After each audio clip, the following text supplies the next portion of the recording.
കർത്താവിൽ പ്രിയപ്പെട്ട സഹോദരീ സഹോദരന്മാരെ, ദൈവത്തിൻ്റെ കരുണയാൽ നമുക്ക് വീണ്ടും ദൈവസന്നിധിയിൽ കടന്നു വരുവാനും ദൈവത്തെ ആരാധിക്കുവാനും ഇങ്ങനെ ഒരു സാവകാശം ദൈവമൊരുക്കി തന്നതോർത്ത് കർത്താവിൻ്റെ നാമത്തിന് സ്തോത്രം ചെയ്യും. ഇന്നലെ നമ്മൾ വായിച്ച വചനഭാഗം അതിനോട് ചേർന്ന് 1-2 വാക്യങ്ങളൂടെ ചേർത്ത് നമുക്ക് വായിക്കാം. 91-ാം സങ്കീർത്തനത്തിൻ്റെ 1 തുടങ്ങി 4 വരെയുള്ള വചനഭാഗങ്ങൾ. സാംസ് 91 and verses 1-4. അത്യുന്നതന്റെ മറവിൽ വസിക്കുകയും സർവശക്തന്റെ നിഴലിൻ കീഴിൽ പാർക്കുകയും ചെയ്യുന്നവൻ യഹോവയെക്കുറിച്ച് അവൻ എൻ്റെ സങ്കേതവും കോട്ടയും ഞാൻ ആശ്രയിക്കുന്ന എൻ്റെ ദൈവവും എന്ന് പറയുന്നു. അവൻ നിന്നെ വേട്ടക്കാരൻ്റെ കെണിയിൽ നിന്നും നാശകരമായ മഹാമാരിയിൽ നിന്നും വിടുവിക്കും. തൻ്റെ തൂവലുകൾ കൊണ്ട് അവൻ നിന്നെ മറയ്ക്കും. അവൻ്റെ ചിറകിൻ കീഴിൽ നീ ശരണം പ്രാപിക്കും. അവൻ്റെ വിശ്വസ്തത നിനക്ക് പരിചയം പലകയും ആകുന്നു. ദൈവത്തെ ശരണമാക്കുന്ന, ദൈവത്തിൽ ആശ്രയിക്കുന്ന അല്ലെങ്കിൽ ആശ്രയമാക്കുന്ന ഒരാൾക്ക് ലഭിക്കുന്ന പദവികളും അനുഗ്രഹങ്ങളുമാണ് ഈ 91-ാം സങ്കീർത്തനം മുഴുവനും പറയുന്നത്. ദൈവത്തെക്കുറിച്ച് 1-ാം വാക്യത്തിലും 2-ാം വാക്യത്തിലും പറയുന്ന 4 വാക്കുകൾ ജീവിതത്തിൽ അർത്ഥവത്തായിട്ട് ഏറ്റെടുക്കുമ്പോൾ, ആശ്രയം മുഴുവനും അവനിൽ അർപ്പിക്കുമ്പോൾ വാഗ്ദാനം ചെയ്യപ്പെട്ടിരിക്കുന്നതായ ഒരുപാട് പദവികളുണ്ട്, അനുഗ്രഹങ്ങളുണ്ട്. അതിൽ 4 എണ്ണം ഇന്നലെ പകല് നമ്മൾ ചിന്തിച്ചു. 9 തുടങ്ങി ഉള്ള വാക്യങ്ങളിൽ ഞാനത് ആവർത്തിക്കുന്നില്ല. ഇന്ന് ആ വായിച്ച ഭാഗത്തെ ഒരു പ്രയോഗം അല്പസമയം ഒന്ന് ധ്യാനിച്ച് അതിൻ്റെ ആഴങ്ങൾ കുറച്ചുകൂടെ ഒന്ന് ഗ്രഹിക്കുവാൻ. ഈ വചനഭാഗം എത്രയോ തവണ നമ്മൾ ധ്യാനിച്ചിട്ടുള്ളതാണ്. എങ്കിലും ഇനിയും കുറച്ചുകൂടെ ആഴത്തിൽ അതൊന്ന് മനസ്സിലാക്കുവാനും ഇന്നിവിടെ ഇരിക്കുമ്പോൾ നാം ആയിരിക്കുന്ന നമ്മുടെ അവസ്ഥയ്ക്ക്, സാഹചര്യങ്ങൾക്ക്, വിഷയങ്ങൾക്ക് വേണ്ടുന്ന ദൈവശബ്ദം കേട്ട് മടങ്ങിപ്പോകുവാനും നമുക്ക് പ്രാർത്ഥനയോടെ ആയിരിക്കാം. 4-ാം വാക്യത്തിൽ ഒരു പ്രയോഗം ഇങ്ങനെയുണ്ട്: തൻ്റെ തൂവലുകൾ കൊണ്ട് അവൻ നിന്നെ മറയ്ക്കും, അവൻ്റെ ചിറകിൻ കീഴിൽ നീ ശരണം പ്രാപിക്കും. ഒരു പക്ഷി തൻ്റെ തൂവലുകൾ കൊണ്ട് തൻ്റെ കുഞ്ഞുങ്ങളെ മറച്ചു പിടിക്കുന്നത് പോലെ ഒരു തള്ളക്കോഴിയുടെ ചിറകിൻ്റെ കീഴിൽ കുഞ്ഞുങ്ങൾ അഭയം കണ്ടെത്തി സുരക്ഷിതരായിരിക്കുന്നത് പോലെ ദൈവത്തെ ഇങ്ങനെ ഒരു സാങ്കല്പിക ഭാഷയിൽ ദൈവത്തിലുള്ള സംരക്ഷണത്തെക്കുറിച്ച് സങ്കീർത്തനക്കാരൻ വിവരിക്കുക. മോശയുടെ ഒരു സങ്കീർത്തനമായിട്ടാണിത് കണക്കാക്കപ്പെടുന്നത്. തൻ്റെ ജീവിതകാലം മുഴുവൻ അനേക അനുഭവങ്ങളിൽ ഇതുപോലെ ചിറക് വിരിച്ച് ദൈവം സംരക്ഷിച്ച അനുഭവങ്ങൾ മോശയ്ക്കുണ്ട്. താൻ ആവർത്തന പുസ്തകത്തിൽ ഇസ്രായേൽ മക്കളോട് പറയുമ്പോഴും അവരെയും ഒരു കഴുകൻ തൻ്റെ ചിറകിന്മേൽ വഹിച്ച് നടത്തിയ ദൈവത്തിൻ്റെ നടത്തിപ്പിനെക്കുറിച്ച് ഓർപ്പിക്കുന്നുണ്ട്. ദൈവത്തിന് തൂവലോ ചിറകോ ഒന്നുമില്ല. ഇത് വായിച്ചിട്ട് ദൈവത്തിന് ചിറകുണ്ടോ? സാറാഫുകൾക്കുള്ളതുപോലെ യെശയ്യാപ്രവചനം 6-ാം അധ്യായത്തിൽ സാറാഫുകളെക്കുറിച്ച് നാം വായിക്കുമ്പോൾ 6 ചിറകുള്ള സാറാഫുകളെക്കുറിച്ച് വായിക്കുന്നുണ്ട്. സാറാഫുകൾക്കുള്ളതുപോലെ ദൈവത്തിന് ചിറകുള്ളതായിട്ടൊന്നും നമുക്ക് മനസ്സിലാക്കാൻ കഴിയുന്നില്ല. എന്നാൽ ഇതൊരു സാങ്കല്പിക ഭാഷയാണ്. നമുക്ക് മനസ്സിലാക്കാൻ ഒരു ഉപമ പോലെ പറഞ്ഞു തന്നിരിക്കുന്നതായ ഒരു കാര്യമാണ്. ദൈവത്തിൻ്റെ ആ ചിറകിൻ്റെ കീഴിൽ ശരണമാക്കുന്ന ഒരാൾക്ക് ലഭിക്കുന്ന അനുഭവം. അതിത്രേ അർത്ഥമാക്കുന്നുള്ളൂ.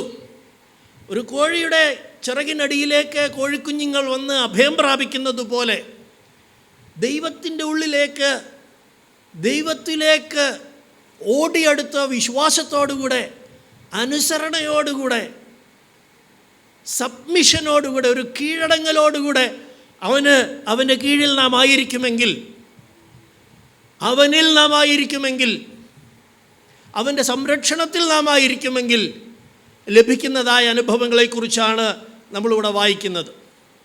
ഈ ചിറക് എന്ന് ഇവിടെ പരിഭാഷപ്പെടുത്തിയിരിക്കുന്ന, വിങ്സ് എന്ന് പരിഭാഷപ്പെടുത്തിയിരിക്കുന്ന എബ്രായ വാക്ക് പുതപ്പ്, വസ്ത്രം എന്നൊക്കെ പരിഭാഷപ്പെടുത്താൻ കഴിയുന്ന വാക്കാണ്. വേദപുസ്തകം നാം വായിക്കുമ്പോൾ സന്ദർഭമനുസരിച്ച് ഇതേ വാക്ക് ചിലയിടത്ത് ചിറകെന്നും മറ്റു ചിലയിടത്ത് പുതപ്പെന്നും മറ്റു ചിലയിടത്ത് വസ്ത്രമെന്നും ഒക്കെ പരിഭാഷപ്പെടുത്തിയിട്ടുണ്ട്. അതിലും രസം, നാം വ്യത്യസ്ത പരിഭാഷകൾ വായിക്കാമെങ്കിൽ, ഇംഗ്ലീഷിലെ തന്നെ പല പരിഭാഷകൾ വായിക്കാമെങ്കിൽ, ഒരു പരിഭാഷയിൽ ചിറകെന്നും മറ്റൊരു പരിഭാഷയിൽ പുതപ്പെന്നും എഴുതിയിട്ടുണ്ട്. കാരണം ആ വാക്ക് അങ്ങനെ പരിഭാഷപ്പെടുത്താൻ കഴിയുന്ന വാക്കാണ്. ഇതെല്ലാം സൂചിപ്പിക്കുന്നത് ഒരു പുതപ്പ് കൊണ്ട് മറയ്ക്കുന്നത് പോലെ, ഒരു ചിറക് കൊണ്ട് മറയ്ക്കുന്നത് പോലെ, ഒരു വസ്ത്രം കൊണ്ട് പൊതിയുന്നത് പോലെ ദൈവം തൻ്റെ ആത്മാവിനാൽ, തൻ്റെ അത്യന്ത ശക്തിയാൽ, തൻ്റെ കൃപയാൽ, തൻ്റെ സാന്നിധ്യത്താൽ നമ്മെ മറച്ച് പൊതിഞ്ഞ് സംരക്ഷിച്ച് സൂക്ഷിച്ച് നടത്തുന്ന ദൈവത്തിൻ്റെ കരുതലിനെയാണ് ഈ വാക്കുകളൊക്കെ സൂചിപ്പിക്കുന്നത്, ഓർപ്പിക്കുന്നത്. ഇന്ന് രാവിലെ നമുക്ക് അല്പസമയം ഈ വാക്ക് സൂചിപ്പിക്കുന്ന അവൻ്റെ ചിറകിൻ കീഴിൽ ഒരുക്കി വച്ചിരിക്കുന്ന, നമുക്ക് ഓരോരുത്തർക്കും വേണ്ടി ദൈവം ഒരുക്കി വച്ചിരിക്കുന്ന ചില ആത്മീയ നന്മകളെക്കുറിച്ചും അതുപോലെ തന്നെ നമുക്ക് ആവശ്യമായ ശാരീരികവും ഭൗതികമായ നന്മകളെക്കുറിച്ചും സൂചിപ്പിക്കുന്ന ചില വചനഭാഗങ്ങൾ നമുക്കൊന്ന് പരിശോധിക്കാം. 4 പ്രധാന കാര്യങ്ങൾ ഇന്ന് പകൽക്കാലം നമ്മുടെ ചിന്തയിലേക്ക് കൊണ്ടുവരാനാണ് ഞാൻ ആഗ്രഹിക്കുന്നത്. ഒന്ന്, രൂത്തിൻ്റെ പുസ്തകം 2-ാം അധ്യായം നാം വായിക്കുമ്പോൾ അതിൻ്റെ 12-ാം വാക്യം, റൂത്ത് ചാപ്റ്റർ 2 and verse 12, 12-ാം വാക്യം നാം വായിക്കാമെങ്കിൽ ഇതേ വാക്ക് അവിടെ പരിഭാഷപ്പെടുത്തിയിരിക്കുന്ന ഒരു ഭാഗം നമുക്ക് കാണാനായിട്ട് കഴിയും. നിന്റെ പ്രവൃത്തിക്ക് യഹോവ പകരം നൽകട്ടെ. ഇസ്രായേലിൻ്റെ ദൈവമായ യഹോവയുടെ ചിറകിൻ കീഴെ ആശ്രയിച്ചു വന്നിരിക്കുന്ന നിനക്ക് അവൻ പൂർണ്ണ പ്രതിഫലം തരുമാറാകട്ടെ എന്ന് ഉത്തരം പറഞ്ഞു. റൂത്ത് ഒരു മോവാബ്യ സ്ത്രീയാണ്. നൊവോമിയുടെ മരുമകളാണ്. അവള് അന്യദേശത്ത് വെച്ച് വിവാഹം കഴിക്കപ്പെട്ടു. അവളുടെ സ്വന്തം ദേശത്ത് വെച്ചാണ് ഈ നൊവോമിയുടെ മരുമകളായിത്തീരുന്നത്. പക്ഷേ അവളുടെ ഭർത്താവ് മരിച്ചു, അമ്മായപ്പൻ മരിച്ചു. നൊവോമിക്ക് മറ്റൊരു മകനുണ്ടായിരുന്നു, അവനും മരിച്ചു. ഈ അന്യദേശത്ത് ചാർച്ചക്കാരില്ല, സ്വന്തക്കാരില്ല. ഇവർ കുടുംബമായി തിരിച്ചു പോരാനായിട്ട് നൊവോമി തൻ്റെ ദേശത്തേക്ക് തിരിച്ചു പോകാനായിട്ട് പ്ലാൻ ചെയ്യുമ്പോൾ മരുമക്കളിൽ 2 പേര്, ഒരുത്തി പറഞ്ഞു, ഞാൻ എന്തായാലും നിൻ്റെ ദേശത്തേക്ക് വരുന്നില്ല, എൻ്റെ ആൾക്കാരെല്ലാം ഇവിടെ കിടക്കുകയാണ്, എൻ്റെ വീട്ടുകാരും എൻ്റെ കൂട്ടുകാരും എല്ലാം ഇവിടെയാണ്, ഞാൻ അങ്ങോട്ടില്ല, ഞാൻ ഇവിടെ നിന്നോളാം, പിണക്കമൊന്നുമില്ല, നമുക്കങ്ങ് 2 വഴിക്കായിട്ട് തിരിയാം. അവളുടെ വഴിക്ക് അങ്ങ് പോയി. പക്ഷേ രൂത്ത് ഒരു സമർപ്പണം എടുത്തു. അവളുടെ സമർപ്പണം വളരെ പെക്യൂലിയറാണ്. അവൾ പറഞ്ഞു, നിന്നെ പിരിഞ്ഞ് എനിക്കൊരു പരിപാടിയില്ല, നീ പോകുന്നിടത്ത് ഞാനും പോകും, നീ പാർക്കുന്നിടത്ത് ഞാനും പാർക്കും, നിൻ്റെ ജനം എൻ്റെ ജനം, നിൻ്റെ ദൈവം എൻ്റെ ദൈവം. അവളുടെ സമർപ്പണത്തിൻ്റെ കാതലായ വിഷയം അതാണ്. Your God is my God. ഇസ്രായേലിൻ്റെ ദൈവമായ ജീവിക്കുന്ന ഒരു ദൈവത്തെയാണ് നീ സേവിക്കുന്നതെന്ന് ഞാൻ മനസ്സിലാക്കിയിട്ടുണ്ട്. ആ ദൈവത്തെ ഞാനും ആശ്രയിക്കാൻ, സേവിക്കാൻ തീരുമാനിച്ചിരിക്കുകയാണ്. അതാണ് ഇവിടെ പറയുന്നത്. രൂത്ത് തൻ്റെ ദേശത്തേക്ക്, നൊവോമിയോടുകൂടെ സ്വന്തം ദേശത്തേക്ക് മടങ്ങി വന്നു. അപ്പോൾ അവളെക്കുറിച്ചുള്ള വാർത്ത ദേശത്തെല്ലാം പരന്നു. ഇങ്ങനെ ഒരുത്തി വന്നിട്ടുണ്ട്, ഒരു സമർപ്പണത്തോടെ വന്നിരിക്കുകയാണ് അവൾ, ഒരു തീരുമാനത്തോടെ വന്നിരിക്കുകയാണ് അവൾ. ഈ ദൈവത്തെ, ഇസ്രായേലിൻ്റെ ദൈവത്തെ സേവിക്കാൻ ഒരു തീരുമാനം അവൾക്കുണ്ട്. വർത്തമാനം കാട്ടുതീ പോലെ പരന്നു. അമ്മായിമ്മയുടെ നിർദ്ദേശപ്രകാരം ഒരു വീണ്ടെടുപ്പുകാരൻ, ഒരു ചാർച്ചക്കാരനുണ്ട്, ബോവസിൻ്റെ അടുക്കിലേക്ക് ഈ രൂത്തിനെ പറഞ്ഞു വിട്ടു. ആദ്യത്തെ ദിവസം പറഞ്ഞു വിട്ടത് അവിടെ കൊയ്ത്ത് നടക്കുകയാണ്, ഈ വീണുകിടക്കുന്ന കാലാപെറുക്കാനായിട്ട് പറഞ്ഞു വിട്ടതാണ്. വല്ലവും ഉച്ചയ്ക്ക് കഞ്ഞി വെക്കാൻ എന്തെങ്കിലും കിട്ടുമല്ലോ എന്ന് കരുതി പറഞ്ഞു വിട്ടതാണ്. എന്നാൽ രൂത്തിനെ കണ്ടപ്പോൾ ബോവസ് പറയുന്ന, അവളെക്കുറിച്ച് പറയുന്ന ഒരു സാക്ഷ്യമുണ്ട്. വായിച്ച ആ വാക്യം ഒന്നുകൂടെ. നിന്റെ പ്രവൃത്തിക്ക് യഹോവ പകരം നൽകട്ടെ. നിന്റെ പ്രവൃത്തിക്ക് യഹോവ പകരം നൽകട്ടെ. ഇസ്രായേലിന്റെ ദൈവമായ യഹോവയുടെ ചിറങ്കീഴെ. ശ്രദ്ധിക്കണം, നൊവോമിയുടെ ദൈവത്തെ സേവിക്കുവാൻ, അമ്മായിയമ്മയുടെ ദൈവത്തെ സേവിക്കുവാൻ, ഇസ്രായേലിൻ്റെ ദൈവത്തെ സേവിക്കുവാൻ ഒരു സമർപ്പണത്തോടെ വന്ന അവളെക്കുറിച്ച് ബോവസ് പറയുന്ന സാക്ഷ്യം ഇതാണ്. ഇസ്രായേലിൻ്റെ ദൈവമായ യഹോവയുടെ ചിറകിന്റെ കീഴെ ആശ്രയിച്ച് നീ വന്നിരിക്കുകയാണ്. നിന്റെ ആശ്രയം നീ എവിടെ വെച്ചിരിക്കുന്നു? ഇസ്രായേലിന്റെ ദൈവമായ യഹോവയുടെ ചിറകിന്റെ കീഴിൽ നീ ആശ്രയിച്ചു വന്നു. അതിന് ദൈവം നിനക്ക് ഒരു പകരം നൽകുമാറാകട്ടെ എന്നാണ് പറയുന്നത്. എന്താണ് അവിടെ പറയുന്ന വിഷയമെന്നറിയാമോ? ദൈവത്തിൽ ആശ്രയം വെച്ച് വന്ന രൂത്തിന് ഓഫർ ചെയ്തിരിക്കുന്ന, വാഗ്ദാനം ചെയ്യപ്പെട്ടിരിക്കുന്ന ഒരു നന്മയുണ്ട്. വീണ്ടെടുപ്പ്, റിഡംഷൻ. അതിൻ്റെ ഒരു പ്രാക്ടിക്കൽ ഡെമോൺസ്ട്രേഷൻ വളരെ പ്രായോഗികമായിട്ട് നമുക്കത് കാണാൻ കഴിയുന്ന 3-ാം അധ്യായത്തിലാണ്. 3-ാം അധ്യായം 7 തുടങ്ങിയുള്ള വാക്യങ്ങൾ വായിക്കാം. അതിനടുത്ത ദിവസം വീണ്ടും പോയി അമ്മായിയമ്മ പ്രത്യേകം പറഞ്ഞു, സന്ധ്യയാകുമ്പോൾ നീ ഒരു കാര്യം ചെയ്യണം. എല്ലാവരും ജോലിയെല്ലാം കഴിഞ്ഞ് ഈ കളത്തിൽ തന്നെയാണ് കിടന്നുറങ്ങുന്നത്. നീ ആ ബോവസിൻ്റെ അടുക്കൽ ചെന്ന് അവൻ്റെ കാൽക്കൽ ചെന്നിട്ട് അവൻ്റെ കാൽക്കലുള്ള പുതപ്പ് പൊക്കി നീ അതിൻ്റെ കീഴിൽ കയറിക്കോണം. വല്ലാത്തൊരു നിർദ്ദേശമാണ്. ആരെങ്കിലും കണ്ടാൽ, ആരെങ്കിലും കേട്ടാൽ, ഇത്രയും കാലം രൂത്തെ നീ കാത്തുകൊണ്ടിരുന്ന നിൻ്റെ സാക്ഷ്യമെല്ലാം പോകും. പക്ഷേ നിർദ്ദേശം വളരെ ക്ലിയറാണ്. ഇതൊരു പ്രാക്ടിക്കൽ ഒരു സമർപ്പണമാണ്, ഒരു വളരെ പ്രായോഗികമായൊരു നിർദ്ദേശമാണ്. ആ വാക്യമൊന്ന് വായിക്കുമ്പോൾ മനസ്സിലാകും എന്താണ് അവിടെ ഉദ്ദേശിക്കുന്നത് എന്നുള്ളത്. ബോവസ് തിന്നു ഓടിച്ച് ഹൃദയം തെളിഞ്ഞ ശേഷം യവകൂമ്പാരത്തിൻ്റെ ഒരു വശത്ത് ചെന്ന് കിടന്നു. അവളും പതുക്കെ ചെന്ന് അവൻ്റെ കാലിന്മേലുള്ള പുതപ്പ് പൊക്കി അവിടെ എഴുതിയിരിക്കുന്ന ഒരു കാര്യമുണ്ട്. ആക്ഷരികമായി അവൻ്റെ കാലിന്മേൽ ഒരു പുതപ്പ് കിടപ്പുണ്ട്. ഇവൾ ഈ പുതപ്പ് പൊക്കി അതിൻ്റെ കീഴിൽ കയറി. വായിച്ചേ. അർദ്ധരാത്രിയിൽ അവൻ ഞെട്ടിത്തിരിഞ്ഞു, തന്റെ കാൽക്കൽ ഒരു സ്ത്രീ കിടക്കുന്നത് കണ്ടു. നീ എന്നവളോട് ചോദിച്ചു. ചോദ്യം വളരെ വ്യക്തമായി. Who are you? നീ ആര്? അവൾ എന്താ പറയുന്നത്? ഞാൻ നിന്റെ ദാസിയായ രൂത്ത്. ഞാൻ നിന്റെ ദാസിയായ രൂത്ത്. നിന്റെ പുതപ്പ് അടിയന്റെ മേൽ ഇടണമേ. നിന്റെ പുതപ്പ് അടിയന്റെ മേൽ ഇടണമേ. നിന്റെ പുതപ്പ് അടിയന്റെ മേൽ ഇടണമേ. ന്യൂ കിങ് ജെയിംസ് വായിക്കുന്നവർ, മേ ബി NIV-യിലും അത് തന്നെയാണെന്ന് എനിക്ക് തോന്നുന്നു, അവിടെ ഇങ്ങനെയാണ് എഴുതിയിരിക്കുന്നത്, spread your wings, take me under your wings. നിന്റെ ചിറകിൻ കീഴിൽ എന്നെയും കൂടെ കയറ്റണമേ എന്നാണ് അവിടെ എഴുതിയിരിക്കുന്നത്. ആ പുതപ്പ് എന്ന്, ആദ്യത്തേത് പുതപ്പാണ്, രണ്ടാമത്തത് രൂത്ത് ഉപയോഗിച്ച പ്രയോഗം നിന്റെ ചിറകിൻ കീഴിൽ എന്നെ ഒന്ന് കയറ്റണമേ. യഹോവയുടെ ചിറകിൻ കീഴിൽ ആശ്രയിച്ചു വന്നിരിക്കുന്ന രൂത്ത് എന്ന് പറഞ്ഞ ആ ബോവസിൻ്റെ പ്രയോഗവും ഇവിടെ രൂത്ത് തിരിച്ച് ബോവസിനോട് പറയുന്നത് ഒരേ കാര്യമാണ്. എന്താണെന്നറിയാമോ? റിഡംഷൻ. നിന്റെ ചിറകിൻ്റെ കീഴിൽ, ആ വീണ്ടെടുപ്പിൻ്റെ ചിറകിൻ കീഴിൽ എന്നെയും ഒന്ന് കയറ്റണമേ. ദൈവമായ കർത്താവ് നമുക്ക് വാഗ്ദത്തം ചെയ്തിരിക്കുന്ന അവൻ്റെ ചിറകിൻ കീഴിൽ നമുക്ക് വെച്ചിരിക്കുന്നതായ ഒന്നാമത്തെ നന്മയാണ് വീണ്ടെടുപ്പ്. പക്ഷേ ഒരു കാര്യമുണ്ട്, രൂത്തിനെ പോലെ ഒന്ന് ചെല്ലണം അവൻ്റെ അടുക്കിലേക്ക്. അവൻ ചോദിക്കും, ഹു ആർ യു? നീ ആര്? നിൻ്റെ യഥാർത്ഥ അവസ്ഥ നീ ഒന്ന് സമ്മതിക്കണം. നമുക്കറിയാം തിരുവെഴുത്തിൽ പേര് ചോദിച്ച ഒരുപാട് സന്ദർഭങ്ങളുണ്ട്. ഹു ആർ യു എന്ന് ചോദിച്ച ഒരുപാട് സന്ദർഭങ്ങളുണ്ട്. ഇസ്ഹാക്ക് ഒരിക്കൽ യാക്കോബ് അവൻ്റെ അടുക്കൽ ചെന്നപ്പോൾ ചോദിച്ചു, മകനെ നീ ആരാ? നീ എൻ്റെ മൂത്ത മകൻ തന്നെയാണോ? അവനൊരു ഭോഷ്ക് പറഞ്ഞു. കുറെ കഴിഞ്ഞ് അതേ യാക്കോബിനോട് യാബോക്കടവിൽ വെച്ച് മല്ല് പിടിക്കുമ്പോൾ ദൈവത്തിൻ്റെ ദൂതൻ ഈ ചോദ്യം ചോദിച്ചു, who are you? What is your name? നിന്റെ പേരെന്ത്? നീ ആരെന്നുള്ളത് സമ്മതിക്കണം. അടിയൻ നിന്റെ ദാസി രൂത്ത്, അടിയൻ നിന്റെ ദാസൻ യാക്കോബ്. ദമസ്കോസിന്റെ പടിവാതിൽക്കൽ വെച്ച് ആ സൂര്യനെ കവിയുന്ന പ്രകാശം ചുറ്റുമിന്നി അവനെ പേരുകൾ വിളിച്ച്, ശൗലേ ശൗലേ, നീ ഉപദ്രവിക്കുന്ന യേശുവാണ് ഞാൻ. അവനോട് സംസാരിച്ച, പേര് ചൊല്ലി വിളിച്ച ഒരു ദൈവശബ്ദമുണ്ട്. അവൻ ചോദിക്കും, who are you? Admit your self. നീ ആര് എന്നുള്ളത് നീ ഒന്ന് ഏറ്റു പറയണം. വീണ്ടെടുപ്പ് അപ്പോഴേ കിട്ടുകയുള്ളൂ. കളിപ്പീര് പരിപാടിയും കൊണ്ട് വീണ്ടെടുപ്പ് നടക്കുകയില്ല.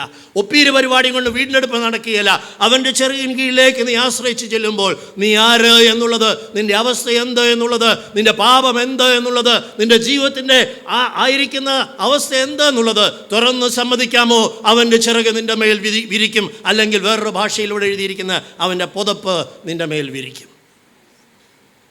അതേ പ്രയോഗം എഴുതിയിരിക്കുന്ന വേറൊരു ഭാഗം വായിക്കാം. എസെക്കിയേൽ പ്രവചനം 16-ാം അധ്യായം 8-ാം വാക്യം. ന്യൂ കിങ് ജെയിംസ് ഉപയോഗിക്കുന്നവർക്ക് ആ പ്രയോഗത്തിൻ്റെ വ്യത്യാസം മനസ്സിലാകും. ഓൾഡ് കിങ് ജെയിംസിൽ എഴുതിയിരിക്കുന്നത് വ്യത്യസ്തമാണ്. Take me under your wings, നിൻ്റെ ചിറകിൻ കീഴിൽ എന്നെ ഒന്ന് കയറ്റണമേ എന്നാണ് അവിടെ പറയുന്നത്. Ezekiel 16, Ezekiel chapter 16 and verse 8.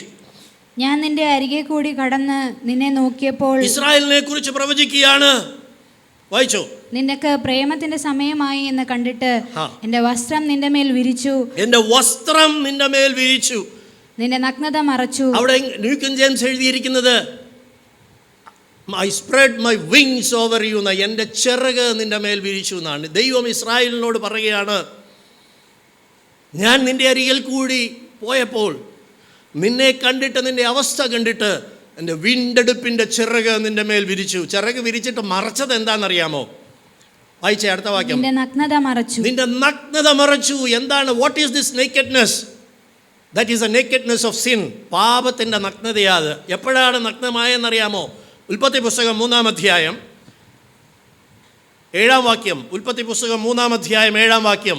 ഉടനെ ഇരുവരുടെയും കണ്ണു തുറന്നു, തങ്ങൾ നഗ്നരെന്ന് അറിഞ്ഞു. ആ നഗ്നരെന്നറിഞ്ഞൊരു സമയമുണ്ട്. മനുഷ്യവർഗം മുഴുവനും അവർ നഗ്നരെന്ന് മനസ്സിലാക്കിയ സന്ദർഭമാണ്. ആദ്യത്തെ അനുഭവമാണ് ഇവിടെ വേദൻ തോട്ടത്തിൽ പറയുന്നത്. ആദാമും ഹവയും തിന്നരുത് എന്ന് പറഞ്ഞ ദൈവത്തിൻ്റെ കൽപ്പന ലംഘിച്ച് തിന്നരുത് എന്ന് വിലക്കിയ വൃക്ഷഫലം പറിച്ചു തിന്നപ്പോൾ, പിശാചിൻ്റെ ആ ആലോചനയ്ക്ക് വഴങ്ങി ദൈവത്തിൻ്റെ വചനത്തെ ലംഘിച്ചപ്പോൾ പാപം ചെയ്തു.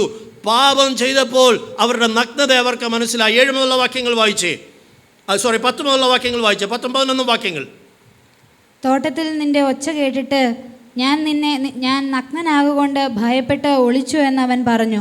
നീ നഗ്നനെന്ന് നിന്നോട് ആർ പറഞ്ഞു? ദൈവം ചോദിച്ചു, ആദാമേ നീ എവിടെ? വീണ്ടും ആ രൂത്തനോട് ബോവസ് ചോദിച്ച ചോദ്യമാണ് ദൈവം വിളിച്ചു ചോദിക്കുന്നത്. Where are you? Who are U?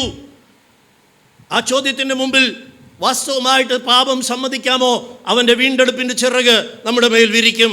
അനുഭവത്തിലേക്ക് വന്നിട്ടില്ലാത്തവർ ഇന്ന് പകൽക്കാലം എന്നെ ശ്രദ്ധിക്കുന്നുണ്ടെങ്കിൽ നിങ്ങളുടെ മേൽ അവൻ്റെ വീണ്ടെടുപ്പിൻ്റെ ചിറക് വിരിക്കേണ്ടതിന് ഉള്ള വസ്തു എന്ന് തുറന്ന് സമ്മതിക്കാം. ആദാമേ നീ എവിടെ?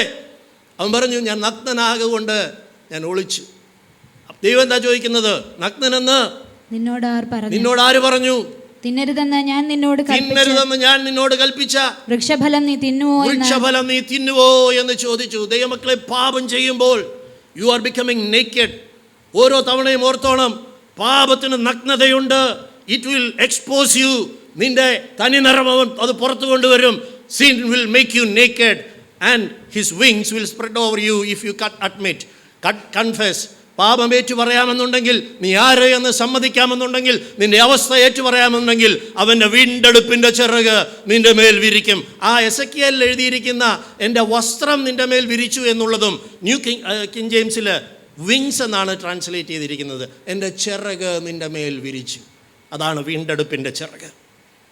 വീണ്ടെടുപ്പിൻ്റെ ചിറക്. കാൽവരി ക്രൂശിന്മേൽ 3 ആണികളിന്മേൽ അവൻ്റെ കൈ വിരിച്ച് അവൻ തൂങ്ങിയപ്പോൾ വിരിച്ചത് അവൻ്റെ കൈ ആയിരുന്നില്ല, അവൻ്റെ ചിറകായിരുന്നു. വീണ്ടെടുപ്പിൻ്റെ ചിറകായിരുന്നു ദൈവമക്കളെ. കാരണം അതിൻ്റെ കീഴെ അവസ്ഥ ഏറ്റുപറഞ്ഞ്, പാപമേറ്റുപറഞ്ഞ്, കുറവുകൾ തുറന്ന് സമ്മതിച്ച്, ഞാൻ നഗ്നനാണ്, ദാവീദ് പറഞ്ഞതുപോലെ നിന്നോട് തന്നെ ഞാൻ പാപം ചെയ്തു, നിനക്കനിഷ്ടമായുള്ളത് ഞാൻ ചെയ്തിരിക്കുന്നു എന്ന് ഏറ്റുപറഞ്ഞ് അടുത്തു വരുന്ന നിന്റെ പുതപ്പിൻ്റെ കീഴിൽ എന്നെയും ഒന്ന് കയറ്റണമേ, നിന്റെ പുതപ്പ് എൻ്റെ മേലൊന്ന് വിരിക്കണമേ, നിന്റെ ചിറക് എൻ്റെ മേലും കൂടെ ഒന്ന് വിരിക്കണമേ, ഈ വീണ്ടെടുപ്പ് എനിക്കും വേണമേ എന്ന് ആരേറ്റു പറയുമോ അവരുടെ മേൽ വിരിക്കുന്നതാണ് ദൈവത്തിൻ്റെ വീണ്ടെടുപ്പിൻ്റെ ചിറക്. പകൽക്കാലം അനുഭവം പ്രാപിച്ചവർക്കായിട്ട് ഞാൻ ദൈവത്തെ സ്തുതിക്കുകയാണ്. ആമേൻ. ക്രിസ്തീയ കുടുംബത്തിൽ ജനിച്ചതുകൊണ്ട് നീ വീണ്ടെടുക്കപ്പെടുകയില്ല. സൺഡേ സ്കൂൾ പരീക്ഷ പാസ്സായതുകൊണ്ട് നീ വീണ്ടെടുക്കപ്പെടുകയില്ല. യൂത്ത് ചെയ്യാൻ പറ്റും ചെയ്തതുകൊണ്ട് നീ വീണ്ടെടുക്കപ്പെടുകയില്ല. ദൈവസഭയിൽ ആരാധിക്കാൻ വന്നതുകൊണ്ട് നീ വീണ്ടെടുക്കപ്പെടുകയില്ല. നിന്റെ പാപമേറ്റു പറഞ്ഞ് അവൻ്റെ ചിറകിൻ കീഴിൽ കയറാത്തിടത്തോളം കാലം നിനക്ക് വീണ്ടെടുപ്പില്ല.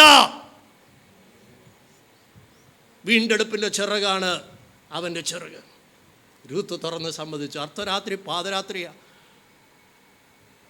ചോദിച്ചു, നീ ആര്? അടിയൻ നിന്റെ ദാസി രൂത്ത്. അടിയൻ നിന്റെ ദാസി രൂത്ത്. യാക്കോബേ നിന്റെ പേരെന്തെന്ന് അവൻ ചോദിക്കുമ്പോൾ, രൂത്ത് നിന്റെ പേരെന്തെന്ന് അവൻ ചോദിക്കുമ്പോൾ, ഓ ഞാൻ എൻ്റെ അവസ്ഥ ഇതാണ്, എൻ്റെ അനുഭവം ഇതാണ്, എൻ്റെ ജീവിതം ഇതാണ് എന്ന് തുറന്ന് സമ്മതിച്ച് നിന്റെ ചിറകൻ്റെ മേൽ വിരിക്കണമേ എന്ന് ആര് പറയുമോ അവരുടെ മേൽ വിരിക്കുന്നതാണ് ദൈവത്തിൻ്റെ വീണ്ടെടുപ്പിൻ്റെ ചിറക്. Number 1, there is redemption under his wings and ഈ ചിറക് നമ്മുടെ നഗ്നതയെ മറയ്ക്കും.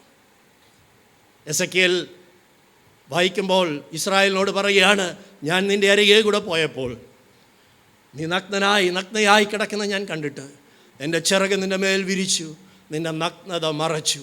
എന്തിനാ നിൻ്റെ നഗ്നത മറച്ചിട്ട്? നിന്നെ ഒരുക്കിയെടുത്ത് എനിക്കൊരു കാന്തയാക്കി നിന്നെ മാറ്റുവാൻ. കാൽവരി ക്രൂശിൽ അവൻ തൻ്റെ ചിറക് വിരിച്ച് നമ്മുടെ പാപത്തിൻ്റെ നഗ്നത മറച്ചത്. എഫേസ്യ ലേഖനം പറയുന്നത്, വചനത്തോടുകൂടി ജലസ്നാനത്താൽ നമ്മെ വെടിപ്പാക്കി കറയും കളങ്കവും വാട്ടവും മലിനമില്ലാത്ത ഒരു നിർമ്മല കന്യകയായി തൻ്റെ മുമ്പിൽ നിർത്തേണ്ടതിനു വേണ്ടിയാണ്. മുതൽക്കാലം ഈ വീണ്ടെടുപ്പിൻ്റെ അനുഭവത്തിലേക്ക് വാസ്തവമായി കടന്നു വന്നിട്ടില്ലെങ്കിൽ ഈ ഇരിക്കുന്ന ഇരുപ്പിൽ അവസ്ഥ തുറന്ന് സംബന്ധിച്ച് അവൻ്റെ ചിറകിൻ്റെ കീഴിൽ കയറിക്കോ, ആ വീണ്ടെടുപ്പ് പ്രാപിച്ചോ. അതാണ് ജീവിതത്തിൻ്റെ ഒന്നാമത്തെ അനുഭവം. There is redemption under his wings. രണ്ടാമത്തെ വിഷയത്തിലേക്ക് പോകാം. 57 സങ്കീർത്തനം 1 വാക്യം. Psalms 57 and verse 1. ദൈവമേ എന്നോട് കൃപയുണ്ടാകണമേ, എന്നോട് കൃപയുണ്ടാകണമേ, ഞാൻ നിന്നെ ശരണം പ്രാപിക്കുന്നു. അതെ, ഈ ആപത്തുകൾ ഒഴിഞ്ഞു പോകുവോളം ഞാൻ നിന്റെ ചിറകിൻ നിഴലിൽ ശരണം പ്രാപിക്കുന്നു. അവന്റെ ചിറകിൻ കീഴിൽ ഒരു സെക്യൂരിറ്റി ഉണ്ട്. there is refuge under his wings. ഒന്നാമത്തെ കാര്യം, there is redemption under his wings. വീണ്ടെടുപ്പുണ്ട്. രണ്ടാമത്, ഒരു സംരക്ഷണമുണ്ട്. എന്താണ് ആ സംരക്ഷണത്തെക്കുറിച്ച് പറയുന്നത്? ആപത്തുകളുണ്ട് പുറമേ. ഈ ആപത്തുകൾ വരുമ്പോൾ, ഒരു തള്ളക്കോഴി ആപത്ത് വരുമ്പോൾ, ഈ കുഞ്ഞുങ്ങളെ റാഞ്ചൻ പക്ഷികൾ വരുമ്പോൾ, അതിനെ പിടിച്ചുകൊണ്ട് പോകാൻ ശത്രു വന്യമൃഗങ്ങൾ അല്ലെങ്കിൽ അതിനെ പിടിച്ചുകൊണ്ട് പോകുന്ന ജീവികളൊക്കെ വരുമ്പോൾ, ഈ കുഞ്ഞുങ്ങൾ ഓടി വന്ന് ഈ തള്ളക്കോഴിയുടെ ചിറകിൻ്റെ കീഴിലേക്ക് കയറും. കാരണം there is refuge under the wings of its mother. അതിൻ്റെ കീഴിൽ, ആ ചിറകിൻ്റെ കീഴിൽ ഒരു സങ്കേതമുണ്ട്. ആപത്തുകൾ ഒഴിഞ്ഞു പോകുവോളം അവൻ നമ്മെ മറയ്ക്കും. ഇന്നലെ നമ്മൾ ചിന്തിച്ചു, ഒരു ദോഷവും നിനക്ക് ഭവിക്കുകയില്ല, ഒരു ബാധയും നിന്നെ തോൽപ്പിക്കുകയില്ല, നിൻ്റെ കൂടാരത്തെ തോൽപ്പിക്കുകയില്ല. ബാധകൾ വരാം, ദോഷങ്ങൾ വരാം, പക്ഷേ അവൻ്റെ ചിറകിൻ്റെ കീഴിലായിരിക്കുന്ന ഒരു ദൈവപൈതലിന് ഒരു ഉറപ്പുണ്ട്. ഈ ആപത്തുകൾ ഒഴിഞ്ഞു പോകുവോളം മറയ്ക്കുന്നതാണ് ഈ ചിറക്. ചുറ്റുപാടുമെല്ലാം പ്രയാസങ്ങളായിരിക്കാം, ചുറ്റുപാടുമെല്ലാം ആപത്തുകളായിരിക്കാം, പക്ഷേ ഈ ചിറകിൻ്റെ കീഴിലിരിക്കുന്ന ആ കോഴിക്കുഞ്ഞിന് ഉള്ള സംരക്ഷണം പോലെ ഈ ആപത്തും കോഴിക്കുഞ്ഞും തമ്മിലുള്ള ഒരേ ഒരു വ്യത്യാസം എന്ന് പറഞ്ഞത്, അതിൻ്റെ ഇടയ്ക്ക് ഈ തള്ളക്കോഴിയുടെ ചിറകുണ്ട്, അത്രയേ ഉള്ളൂ. ആപത്ത് തൊട്ട് പുറത്ത് ആപത്താണ്. ആ ശബ്ദമൊക്കെ ഈ കോഴിക്കുഞ്ഞുങ്ങൾക്ക് കേൾക്കാം, പക്ഷെ അതിനതൊന്നും വിഷയമല്ല. അതിനറിയാം, ഈ ചിറകിൻ്റെ കീഴിൽ പൂർണ്ണ സംരക്ഷണമുണ്ട്. എൻ്റെ ആ തള്ളക്കോഴിയെ ഉപദ്രവിക്കാതെ ഞങ്ങളെ ഒന്നും ചെയ്യാനായിട്ട് പറ്റുകയില്ല. ആ സംരക്ഷണം ദൈവമക്കളെ കർത്താവിൻ്റെ ചിറകിൻ്റെ കീഴിൽ ഉണ്ടെന്ന് 2 വചനങ്ങൾ അതിനോട് ചേർത്ത് നമുക്കൊന്ന് വായിക്കാം. അവൻ്റെ ചിറകിൻ കീഴിൽ ഈ ആപത്തിൽ ഒഴിഞ്ഞു പോകുവോളം അവൻ സംരക്ഷിക്കുന്നതിനെ വേറൊരു ഭാഷയിൽ എഴുതിയിരിക്കുന്ന ഒരു ഭാഗമാണ് 17 സങ്കീർത്തനം 8-9 വാക്യങ്ങൾ വായിക്കാം. Psalm 17, 8 and 9. കണ്ണിന്റെ കൃഷ്ണമണി പോലെ എന്നെ കാക്കണമേ, എന്നെ കൊള്ളയിടുന്ന ദുഷ്ടന്മാരും എന്നെ ചുറ്റിവളയുന്ന പ്രാണശത്രുക്കളും എന്നെ പിടിക്കാതെ വണ്ണം നിന്റെ ചിറകിന്റെ നിഴലിൽ എന്നെ മറച്ചുകൊള്ളണമേ. ഇവിടെയും ഈ ആപത്തുകളാണ്. കൊള്ളയിടുന്ന ദുഷ്ടന്മാർ, ചുറ്റിവളയുന്ന പ്രാണശത്രുക്കൾ എന്ന് പറഞ്ഞാൽ ഈ ശത്രുക്കളുടെ ലക്ഷ്യം മുഴുവനും നിന്റെ ദേഹിയാണ്, നിന്റെ പ്രാണനാണ്. മനസ്സിനെ തളർത്തി, മാനസികമായി നിന്നെ ക്ഷീണിപ്പിച്ച്, പ്രയാസപ്പെടുത്തി നിന്നെ ഒന്നുമില്ലാതാക്കണം. അതാണ് ഈ പ്രാണശത്രുക്കൾ. They are looking for your soul. ഒരു ഡിപ്രഷൻ കൊണ്ടുവരണം, ഒരു തളർത്തണം, ഒരു പ്രയാസത്തിലാക്കണം, നിന്നെ കാശിന് കൊള്ളാത്തവനാക്കി മാറ്റണം. പ്രാണശത്രുക്കൾ. അവിടെ സങ്കീർത്തനക്കാരൻ പറയുകയാണ്, നിൻ്റെ ചിറകിൻ്റെ കീഴിൽ എന്നെ മറയ്ക്കണം. എങ്ങനെയാണ് കാക്കുന്നതെന്ന് അറിയാമോ? കൺമണിയെ കൺപോള എങ്ങനെ സൂക്ഷിക്കുമോ അതുപോലെയാണ് നമ്മുടെ പ്രാണനെ അവൻ്റെ ചിറകിൻ്റെ കീഴിൽ ദൈവം സൂക്ഷിക്കുന്നത്.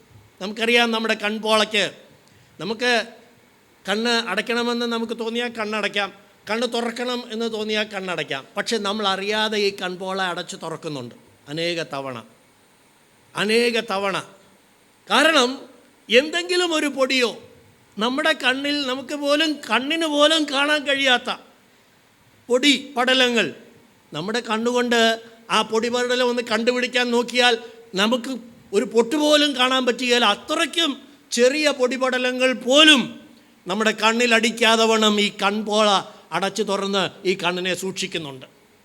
നമുക്കറിയാമല്ലോ, ഒരു ചെറിയ പൊടി, അത് നമ്മുടെ കണ്ണുകൊണ്ട് നോക്കിയാൽ പോലും കാണാൻ കഴിയാത്തൊരു പൊടി കണ്ണിൽ വീണാൽ എന്തുമാത്രം ഇറിറ്റേഷൻ നമുക്കുണ്ടാകുമെന്ന് നമുക്കറിയാം. പക്ഷേ അതുണ്ടാകാതെ സൂക്ഷിക്കുന്ന ഒരു കൺപോളയുണ്ട്, ദൈവം സൃഷ്ടിച്ച് തന്നിട്ടുണ്ട്. ഹല്ലേലൂയ.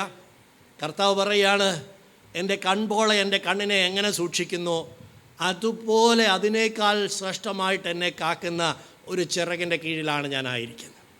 ദൈവത്തിൻ്റെ ചിറക് നമ്മുടെ മേൽ വിരിച്ചിരിക്കുന്നത് നമുക്ക് പോലും മനസ്സിലാകാത്ത, നമ്മുടെ ബുദ്ധിക്ക് പിടികിട്ടാത്ത, നമ്മൾ അരിച്ചു വിറക്കി നോക്കിയാൽ കണ്ടുപിടിക്കാൻ പോലും പറ്റാത്ത വിഷയങ്ങൾ പോലും നമ്മുടെ അടുത്ത് വരാതെ വണ്ണം, നമ്മളെ ഏശാതെ വണ്ണം, നമ്മുടെ പ്രാണനെ തൊടാതെ വണ്ണം, മനസ്സിനെ ക്ഷീണിപ്പിക്കാതെ വണ്ണം അടച്ച് സൂക്ഷിക്കുന്ന ഒരു ചിറകാണ് അവൻ്റെ ചിറക്. There is refuge under his wings. അവൻ്റെ ചിറകിൽ കീഴിൽ ഒന്നാശ്രയം പ്രാപിച്ചാൽ മതി. ഇന്ന് പകൽക്കാലം ഇവിടെ ഇരിക്കുമ്പോൾ മാനസികമായി നമ്മെ തളർത്താൻ എന്തെല്ലാം പോരാട്ടങ്ങൾ പിശാച് ചെയ്യുന്നുണ്ടെന്ന് നമുക്ക് പോലും അറിയില്ല.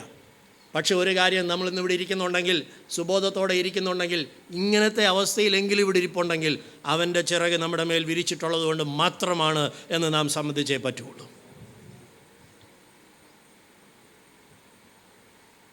മറ്റൊരു വാക്യം നോക്കാം. 61-ാം സങ്കീർത്തനം 3-4 വാക്യങ്ങൾ വായിച്ചേ. 61-ാം സങ്കീർത്തനം, Psalm 61, 3 and 4. നീ എനിക്കൊരു സങ്കേതവും ശത്രുവിന്റെ നേരെ ഉറപ്പുള്ള ഗോപുരവും ആയിരിക്കുന്നുവല്ലോ. ഞാൻ നിന്റെ കൂടാരത്തിൽ എന്നേക്കും വസിക്കും. നിന്റെ ചിറകിൻ മറവിൽ ഞാൻ ശരണം പ്രാപിക്കും. നിന്റെ ചിറകിൻ മറവിൽ ഞാൻ ശരണം പ്രാപിക്കും. There is shelter under his wings. ഒരു കൂടാരത്തിൻ്റെ മറവിൽ ഇരിക്കുന്നത് പോലെയാ ദൈവത്തിൻ്റെ ചിറക്. അപ്പോൾ കൺമണിയെ കൺപോള സൂക്ഷിക്കുന്നത് പോലെ ഒരു കൂടാരത്തിൻ്റെ മറവിൽ. എന്തിനാ മനുഷ്യൻ ഒരു വീട് വെക്കുന്നത്?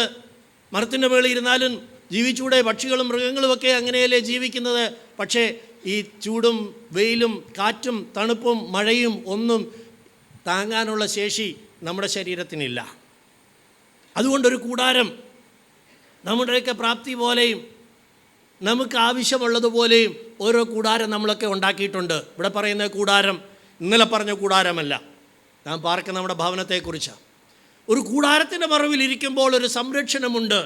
വന്യമൃഗങ്ങൾ രാത്രിയിൽ നമ്മൾ ഉറങ്ങുമ്പോൾ വന്ന് നമ്മളെ ആക്രമിക്കാതെയും, മഴ പെയ്താൽ നനയാതെയും, വെയിൽ വന്നാൽ ചൂടടിക്കാതെയും ഒക്കെ ഇരിക്കാൻ ഈ കൂടാരം നമ്മളെ സഹായിക്കും.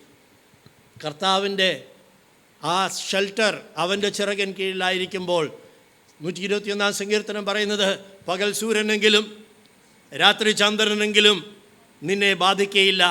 യഹോവ ഒരു ദോഷവും തട്ടാതെ വണ്ണം നിന്നെ പരിപാലിക്കും. There is shelter under his wings. അവൻ്റെ ചിറകിൻ കീഴിൽ ഒരു പരിപാലനമുണ്ട്. ഇന്ന് പകൽക്കാലം ആരെ ഏൽപ്പിച്ചു കൊടുക്കും? ദൈവമക്കളെ, നമ്മുടെ നേരെ വരുന്ന ഏത് പോരാട്ടങ്ങളെയും നമ്മുടെ മനസ്സിനെ തളർത്തുവാൻ, നേരത്തെ പറഞ്ഞത് പ്രാണശത്രുക്കൾ മനസ്സിനെ തളർത്താൻ, ഇവിടെ പറയുന്നത് ഒരു കൂടാരത്തിൻ്റെ മറവിൽ നമ്മുടെ ശരീരത്തെ ആക്രമിക്കാൻ വരുന്ന വെയിലും മഴയും, നമുക്ക് രോഗമുണ്ടാക്കാൻ ബുദ്ധിമുട്ടുണ്ടാക്കാൻ വരുന്ന ഏത് വിഷയവും കൂടാരത്തിൻ്റെ മറവിൽ നമുക്ക് സംരക്ഷണമുള്ളതുപോലെ അവൻ്റെ ചിറകിൻ കീഴിൽ സംരക്ഷണമുണ്ട്. മനസ്സിന് സംരക്ഷണമുണ്ട്, ശരീരത്തിന് സംരക്ഷണമുണ്ട്. നമുക്കിന്ന് പകൽക്കാലം വിശ്വാസത്തോടുകൂടെ അവൻ്റെ ചിറകിൻ കീഴിൽ ഏൽപ്പിച്ചു കൊടുക്കാം. 91-ാം സങ്കീർത്തനം നമ്മൾ വായിച്ച ആ 3-4 വാക്യങ്ങളൊന്നുകൂടെ വായിക്കാം. ഞാൻ നിന്നെ വേട്ടക്കാരൻ്റെ കെണിയിൽ നിന്നും നാശകരമായ മഹാമാരിയിൽ നിന്നും വിടുവിക്കും. ഇവിടെ എഴുതിയിരിക്കുന്നത് വേട്ടക്കാരൻ്റെ കെണി, നാശകരമായ മഹാമാരി. നമ്മൾ പഠിച്ചിട്ടുണ്ടല്ലോ, വേട്ടക്കാരൻ്റെ കെണി ഓരോന്നിനെ പിടിക്കാനുള്ളതും മഹാമാരി ഒറ്റയടിക്ക് അനേകരെ നശിപ്പിക്കുന്നതുമായ പകർച്ചവ്യാധികൾ.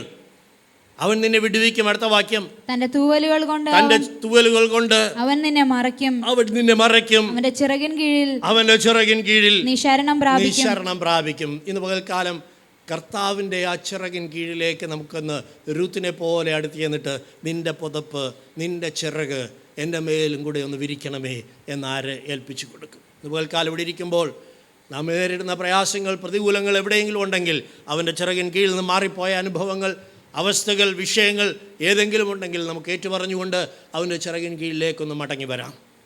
അവൻ്റെ ചിറക് നമുക്ക് വേണ്ടി ആ വിരിഞ്ഞ കൈകൾ കാൽവറിയിൽ കുരിശിന്മേൽ വിരിക്കപ്പെട്ട കൈകൾ പോലെ അവൻ്റെ ചിറക് നമുക്ക് വേണ്ടി വിരിച്ചിരിക്കുകയാണ്. അതിന് കീഴിൽ നമുക്കൊന്ന് അടുത്ത് ചെല്ലാമോ, അവനിലൊന്ന് ആശ്രയിക്കാമോ? ഈ സംരക്ഷണമുണ്ട്. നമ്മുടെ പ്രാണന് സംരക്ഷണമുണ്ട്, നമ്മുടെ ദേഹത്തിന് സംരക്ഷണമുണ്ട്, നമ്മുടെ സകല വിഷയങ്ങൾക്കും അവൻ്റെ ചിറകിൻ കീഴിൽ സംരക്ഷണം. There is refuge under his wings. ഒന്ന്, വീണ്ടെടുപ്പുണ്ട്, റിഡംഷനുണ്ട് അവൻ്റെ ചിറകിൻ കീഴിൽ. രൂത്ത് ബോവസിൻ്റെ പുതപ്പിൻ്റെ കീഴിൽ കയറിയതുപോലെ, ആ ചിറകിൻ്റെ കീഴിൽ കയറിയതുപോലെ ദൈവത്തിൻ്റെ ചിറകിൻ കീഴിൽ നമുക്ക് നമ്മുടെ അവസ്ഥ സമ്മതിച്ചുകൊണ്ട്, നമ്മുടെ യഥാർത്ഥ അവസ്ഥ ഏറ്റു പറഞ്ഞുകൊണ്ട് ഒന്നടുത്ത് ചെല്ലാം. മൂന്നാമത്തെ കാര്യം, 63-ാം സങ്കീർത്തനം 6-7 വാക്യം. Psalm 63 verses 6 and 7. എൻ്റെ പ്രാണന് മജ്ജയും മേധസ്സും കൊണ്ട് എന്ന പോലെ തൃപ്തി വരുന്നു. എൻ്റെ വായ സന്തോഷമുള്ള അധരങ്ങളാൽ നിന്നെ സ്തുതിക്കുന്നു. നീ എനിക്ക് സഹായമായി തീർന്നുവല്ലോ. നിന്റെ ചിറകിൻ നിഴലിൽ ഞാൻ ഘോഷിച്ചാനന്ദിക്കുന്നു. അവൻ്റെ ചിറകിൻ കീഴിൽ there is rejoicing under his wings. അവൻ്റെ ചിറകിൻ കീഴിൽ ആനന്ദഘോഷമുണ്ട്, സന്തോഷമുണ്ട്. കർത്താവിൻ്റെ ചിറകിൻ കീഴിലായിരിക്കുന്നവരെ കണ്ടറിയാം. വീർത്ത് കെട്ടിയ മുഖവുമായി ആരാണ്ടോടുള്ള ദേഷ്യം തീർക്കാൻ നടക്കുന്നത് പോലെ അല്ല അവർ നടക്കുന്നത്. അവർ സന്തോഷിച്ചുകൊണ്ട് ജീവിക്കും. അവർക്ക് എല്ലാ കാര്യത്തിലും എന്തുണ്ട്? സന്തോഷമുണ്ട്. റിജോയ്സിങ്. സന്തോഷമുള്ള അധരങ്ങളാൽ എന്തു ചെയ്യും? ദൈവത്തെ സ്തുതിക്കും. അവർ ദൈവത്തിന് സ്തോത്രം ചെയ്തുകൊണ്ടിരിക്കും. ഏതവസ്ഥയിലും എല്ലാറ്റിനും ദൈവത്തിന് സ്തോത്രം ചെയ്യും. അത് ഈ ഉള്ളിൽ സന്തോഷമുണ്ടെങ്കിലേ സ്തോത്രം വരൂ. ദൈവത്തെ മഹത്വപ്പെടുത്താൻ പറ്റുകയുള്ളൂ. ഉള്ളിൽ സന്തോഷമില്ലെങ്കിൽ ആരാണ്ടോട് ദേഷ്യം തീർക്കാൻ നടക്കുന്ന പോലെ ഇരിക്കും നമ്മുടെ മുഖം നോക്കിയാൽ. ദൈവമക്കളെ, കർത്താവിൻ്റെ ചിറകിൻ കീഴിലാണോ ഇല്ലയോ എന്നറിയാനുള്ള ഏറ്റവും എളുപ്പമുള്ള ടെസ്റ്റ് ഡോസ് അതാണ്. ഹൃദയം നിറഞ്ഞ് കവിഞ്ഞ് ദൈവത്തെ സ്തുതിക്കുന്ന ഒരു സന്തോഷം നമ്മുടെ ജീവിതത്തിലുണ്ടോ? എന്തുകൊണ്ടാണ് സന്തോഷം? 2-3 കാര്യങ്ങളുണ്ട്. ഒന്ന്, നീ എനിക്ക് എന്തായിത്തീർന്നു? You have become my help. നീ എനിക്ക്, വായിച്ചേ വാക്യം ഒന്നുകൂടെ, 4-ാം ആ വാക്യം ഒന്ന് വായിച്ചേ. നീ എനിക്ക് സഹായമായി തീർന്നുവല്ലോ. നീ എനിക്ക് സഹായമായി തീർന്നു. നിന്റെ ചിറകിൻ നിഴലിൽ അവന്റെ ചിറകിൻ കീഴിൽ ഞാൻ ഘോഷിച്ചാനന്ദിക്കും. ദൈവം എന്നെ സഹായിച്ചു എന്ന് തോന്നുന്ന വിഷയങ്ങൾ അവരോരൊന്ന് ചിന്തിച്ച ഒരു മിനിറ്റ്. ഏതൊക്കെ കാര്യത്തിൽ ദൈവം സഹായിച്ചു? ദൈവം സഹായമായി തീർന്നെന്ന് നമുക്ക് തന്നെ ബോധ്യമില്ലെങ്കിൽ നമ്മൾ എന്താ പറയുന്നതെന്നറിയാമോ? ഇന്നലെ നെബൂഖദ്നേസർ പറഞ്ഞതുപോലെ, ഞാൻ എൻ്റെ പ്രതാപ മഹത്വത്തിനായി പണിത മഹതിയാം പുല്ല് തീറ്റിക്കും. തമ്പുരാൻ അറിയാം പുല്ല് തീറ്റിക്കാൻ, അവന് പുല്ല് തീറ്റിക്കാൻ നന്നായിട്ടറിയാം. എന്നാൽ ദൈവം എനിക്ക് സഹായമായി തീർന്നു. ഞാൻ ആകുന്നത് കൃപയാലാകുന്നു. പൗലോസിൻ്റെ ഭാഷ ഇന്നലെ നമ്മൾ കേട്ടല്ലോ. അവൻ എനിക്ക് സഹായമായി തീർന്നു. ഇത് പറയുന്നത് ആരുമല്ല, നിസ്സാരക്കാരനായ മനുഷ്യനൊന്നുമല്ല. ദാവീദ് ഇസ്രായേലിൻ്റെ രാജാവാണ്. അവൻ്റെ ഒരു കൽപ്പനയെങ്കിൽ എന്തും ചെയ്യാൻ പടയാളികളുണ്ട്. അവൻ പറയുകയാണ്, തൻ്റെ ജീവിതത്തിൽ അനേക സന്ദർഭങ്ങളിൽ കൂടെ ഗോലിയാത്തിനെ തോൽപ്പിച്ച സന്ദർഭം അവനറിയാം. അപ്പൻ്റെ ആടുകളെ മേയിച്ചു കൊണ്ടിരുന്നപ്പോൾ സിംഹവും കരടിയും ഒക്കെ വന്ന സന്ദർഭങ്ങൾ അവനറിയാം. ഈ സന്ദർഭങ്ങളിലെല്ലാം സഹായവുമായിട്ട് ഓടി വന്ന ഒരു ദൈവമുണ്ട്. 121-ാം സങ്കീർത്തനം പറയുന്നത്, ഞാൻ എൻ്റെ കണ്ണ് പർവ്വതങ്ങളിലേക്ക് ഉയർത്തുന്നു, എനിക്ക് സഹായം എവിടെ നിന്ന് വരും? എൻ്റെ സഹായം ആകാശവും ഭൂമിയും ഉണ്ടാക്കിയ യഹോവയെങ്കിൽ വരുന്നു. ദൈവം സഹായിച്ചെന്ന് ഉള്ളിൽ ബോധ്യമുണ്ടെങ്കിൽ നിനക്ക് സന്തോഷമുണ്ട്. സന്തോഷമുണ്ടെങ്കിൽ ദൈവത്തെ സ്തുതിക്കും. ഒന്ന് ചിന്തിച്ച് നോക്കിയേ, ദൈവം ഏതൊക്കെ കാര്യത്തിൽ സഹായിച്ചു? ഇന്ന് രാവിലെ കട്ടിലേന്ന് എണ്ണീക്കാൻ ദൈവം സഹായിച്ചുകൊണ്ടാണ് ഇന്നിവിടെ വന്നിരിക്കുന്നത്. ദൈവം സഹായിച്ചില്ലായിരുന്നെങ്കിൽ, ദൈവം നമ്മുടെ കൂടെ ഇരുന്ന് നമ്മളെ വലം കൈക്ക് പിടിച്ചില്ലായിരുന്നെങ്കിൽ, അവൻ നമ്മെ എഴുന്നേൽപ്പിച്ചില്ലായിരുന്നെങ്കിൽ, അവൻ നമ്മോട് കൂടെ ഇല്ലായിരുന്നെങ്കിൽ നാം പണ്ടേ ചരിത്രമായി മാറിയേനേയും. ദൈവമക്കളെ, അവൻ എന്നെ സഹായിച്ചത് കൊണ്ടാണ് ഞാൻ ഇന്നിവിടെ നിന്ന് സംസാരിക്കുന്നത് എന്നെനിക്ക് ബോധ്യമുണ്ടെങ്കിലേ ഞാൻ അവൻ്റെ ചിറകിൻ കീഴിലാണെന്ന് പറയാൻ പറ്റുള്ളൂ. സങ്കീർത്തനക്കാരൻ ദാവീദ് പറയുകയാണ്, നീ എനിക്ക് സഹായമായി തീർന്നു, അതുകൊണ്ട് ഞാൻ സന്തോഷിക്കും. വേറെ നമുക്കെന്താ പ്രശ്നം എന്നറിയാമോ? ആരും എന്നെ സഹായിക്കാൻ വന്നില്ല. എനിക്കൊരാവശ്യം വന്നിട്ട്, എനിക്കൊരു രോഗം വന്നിട്ട്, എനിക്കൊരു ബുദ്ധിമുട്ട് വന്നിട്ട് ഒരു ഈച്ച പോലും, ഒരു കുഞ്ഞു പോലും എന്നെ സഹായിക്കണം. ദൈവം നിന്നെ സഹായിച്ച കാര്യം ഓർക്ക്. അവരിവരും സഹായിച്ചില്ല എന്നും പറഞ്ഞുകൊണ്ടിരുന്നാൽ മുഖം വീർത്ത് കെട്ടിക്കൊണ്ട് നടക്കും. ദൈവം സഹായിച്ചു എന്ന കാര്യം ഓർത്താൽ ദൈവത്തെ സ്തുതിക്കും. സന്തോഷമുള്ള ഹൃദയങ്ങളാൽ ദാവീദിന് വേണേൽ പറയായിരുന്നു, ഒരു കുഞ്ഞുപോലും സഹായിക്കാൻ വന്നില്ല, ഒരു കുഞ്ഞുപോലും സഹായിക്കാൻ വന്നില്ല. പക്ഷെ ദാവീദിനറിയാം, ആരും സഹായിക്കാൻ ഇറങ്ങി വരാൻ പറ്റാത്ത സാഹചര്യങ്ങളിൽ പോലും ഇറങ്ങി വന്ന് സഹായിക്കുന്ന ഒരു ദൈവമാണ് തനിക്കുള്ളത്. അവൻ പറയാണ്, നീ എനിക്ക് സഹായമായി തീർന്നുവല്ലോ, അതുകൊണ്ട് ഞാൻ സന്തോഷിക്കും. ഇതുപോലെ കാലം നമുക്കൊന്ന് സന്തോഷിക്കാം. സന്തോഷിക്കാൻ വകയുണ്ടോ? ദൈവം നമ്മെ സഹായിച്ച വിഷയങ്ങളൊക്കെ ഒന്ന് ഓർത്തേ. മറ്റാരും സഹായിച്ചില്ല എന്നുള്ള പരാതി ഇനി മേലെ പറയരുത്. നീ അവൻ്റെ ചിറകിൻ കീഴിലാണെന്ന് ഓർത്തോണം. അത്യുന്നതൻ്റെ മറവിൽ വസിക്കുകയും സർവശക്തൻ്റെ നിഴലിൻ കീഴിൽ പാർക്കുകയും ചെയ്യുമ്പോൾ ദൈവത്തിൻ്റെ ചിറകിൻ കീഴിൽ ശരണമാക്കിയിരിക്കുന്ന ഒരു ദൈവവേദലിന് ദൈവം സഹായമായി തീർന്ന വിഷയം മാത്രമേ പറയാൻ കാണുകയുള്ളൂ. മാത്രമല്ല, സന്തോഷിക്കാൻ വേറെ വകയുണ്ട്. 36-ാം സങ്കീർത്തനം 7-8 വാക്യങ്ങൾ. Psalms 36, 7 and 8. ദൈവമേ, നിന്റെ ദയ അത്ര വിലയേറിയത്. മനുഷ്യപുത്രന്മാർ നിന്റെ ചിറകിൻ നിഴലിൽ ശരണം പ്രാപിക്കുന്നു. മനുഷ്യപുത്രന്മാർ നിന്റെ ചിറകിൻ കീഴിൽ ശരണം പ്രാപിക്കുന്നു. നിന്റെ ആലയത്തിലെ പുഷ്ടി അവർ അനുഭവിച്ചു. നിന്റെ ആലയത്തിലെ പുഷ്ടി അവർ അനുഭവിച്ചു, തൃപ്തി പ്രാപിക്കുന്നു. നിന്റെ ആനന്ദ നദി നീ അവരെ കുടിപ്പിക്കുന്നു. ആനന്ദ നദി അവരെ കുടിപ്പിക്കുന്നു. 2 കാര്യങ്ങളാ. ഒന്ന്, പ്രഷ്യസ് ലവിങ് കൈൻഡ്നസ് എന്ന് എഴുതിയിരിക്കുന്നത്. ദൈവമേ, നിന്റെ ദയ എത്ര വിലയേറിയത്. ദൈവത്തിൻ്റെ ദയുണ്ടല്ലോ, കൈൻഡ്നസ്, ലവിങ് കൈൻഡ്നസ് എന്നാണ് ഇംഗ്ലീഷ് എഴുതിയിരിക്കുന്നത്. അതിൻ്റെ വില എത്രയാണെന്നറിയാമോ? നമുക്ക് നിസാര വിലയാണ്, നമ്മളത് നിസാരമായിട്ട് തട്ടിക്കളിക്കുക. ദൈവത്തിൻ്റെ ദയയെ ഓരോ ദിവസവും പുതുതായി തന്നുകൊണ്ടിരിക്കുന്ന ദയ, നമ്മോട് കാണിച്ചു കൊണ്ടിരിക്കുന്ന ദൈവത്തിൻ്റെ കരുണ, ഇറ്റ് ഈസ് പ്രഷ്യസ്, വിലയേറിയതാണ്. ഈ വിലയേറിയ വേറൊരു കാര്യം പുതിയ നിയമത്തിലുണ്ട്. ഒരു പാവപ്പെട്ട സ്ത്രീ, സ്വച്ഛ ജഡമാംസി തൈലം വിലയേറിയതായിരുന്നു. അതുകൊണ്ട് കർത്താവിൻ്റെ അടുക്കൽ വന്നു. അവൾ ആ കുപ്പി പൊട്ടിച്ച് ആ തൈലം അവൻ്റെ കാൽക്കൽ ഒഴിച്ച് അവളുടെ തലമുടി കൊണ്ട് തുവർത്തി അതിനെ തുടച്ച് അവൾ കർത്താവിന് മഹത്വം കൊടുത്തുകൊണ്ടിരുന്നു. ദൈവത്തിൻ്റെ ആ വിലയേറിയ ദയ അനുഭവിക്കുന്ന ദൈവമക്കൾ, പ്രഷ്യസ് ലവിങ് കൈൻഡ്നസ്, എനിക്ക് ലഭിച്ച ദയ, എന്നോട് ദൈവം കാണിച്ച ദയ, എൻ്റെ ജീവിതകാലം മുഴുവനുള്ള സകല സമ്പാദ്യവും കൊടുത്താലും ആ ദയയുടെ ഒരു ഔൺസ് പോലും മേടിക്കാൻ എനിക്ക് പറ്റുകയില്ല. അത്രമാത്രം വിലയേറിയ ദയയാണ് അവൻ എന്നോട് കാണിച്ചത്. എത്ര പേർക്ക് അത് ബോധ്യമുണ്ട് ദൈവമക്കളെ? അങ്ങനെയുള്ളവർക്ക് സന്തോഷമുണ്ട്. മാർത്തയെയും മറിയയും കുറിച്ച് നമ്മൾ സുവിശേഷത്തിൽ വായിക്കുന്നു. മാർത്ത പരാതിക്കാരിയാണ്. അവൾ കിടന്ന് ഒത്തിരി അധ്വാനിക്കുന്നുണ്ട്.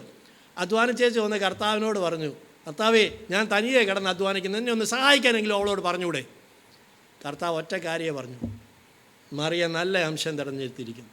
അവളെൻ്റെ കാൽക്കലിരുന്ന് വചനം പഠിച്ചുകൊണ്ടിരിക്കുക. നീ ഒന്ന് സന്തോഷമായിട്ടിരുന്നൂടെ? നിനക്കും അതൊന്നും തിരഞ്ഞെടുത്തൂടെ? ദൈവമക്കളെ, നമുക്ക് പരാതി പറയാനാണെങ്കിൽ ഒരുപാടുണ്ട്, പക്ഷേ സന്തോഷിക്കാനാണെങ്കിൽ അതിലധികമുണ്ട്. ഓർത്തോണം, കർത്താവ് നമുക്ക് ചെയ്ത ഉപകാരങ്ങൾ, അവൻ ചെയ്ത നന്മകൾ, അവൻ ചെയ്ത സഹായം, അവൻ നമ്മോട് കാണിച്ച വിലയേറിയ ദയ. ദൈവത്തിൻ്റെ ദയയ്ക്ക് എത്ര വിലയുണ്ടെന്ന് കഴിഞ്ഞ കാലം നമ്മുടെ ജീവിതാനുഭവങ്ങൾ ഒന്ന് കണക്കൂട്ടി നോക്കിയാൽ നമുക്കറിയാം. എന്തെല്ലാം വിഷയങ്ങൾ നമ്മുടെ ജീവിതത്തിലെ അനേക സാഹചര്യങ്ങളിൽ, ലോകത്തിൽ ആർക്കും സഹായിക്കാൻ പറ്റാത്ത വിഷയങ്ങളിൽ വിലയേറിയ ദയയാണ് എന്നെയും നിങ്ങളെ വഴി നടത്തിക്കൊണ്ടിരിക്കുന്നത്. പകൽക്കാലവും ഇന്ന് രാവിലെയും അവൻ്റെ ദയ പുതിയതായി, ആ വിലയേറിയ ദയ, precious loving kindness of God. രണ്ടാമത് അവിടെ എഴുതിയിരിക്കുന്നത്, the satisfying fullness of your house. നിന്റെ ആലയത്തിലെ